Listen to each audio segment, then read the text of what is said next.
where little Ted is today? There's a wheel, and they look like dials. What are those things? There's little Ted. He's on a fire engine. Hello, I'm Teo. Today, little Ted and I are going for a ride on a fire engine. Before we go, let's have a look around. A fire engine is a special type of vehicle that's used to help put out fires. It's driven by firefighters and it has equipment on board to help them.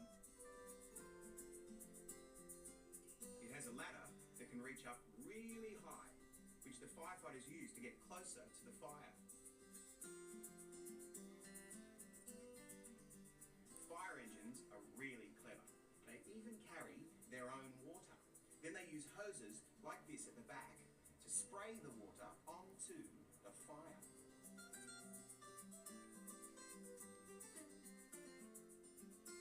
Firefighting uniforms may look scary, but firefighters are your friends.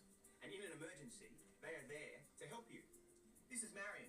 She's a firefighter and the driver of this fire engine. Hello. Hi. She's going to take us for a ride. What's that, little Ted? Yes, you're right. I think it's time we set off. Are you ready, little Ted? Yes? Then it's ready, Teddy. Off we go! Little Ted, big adventure, off into the day.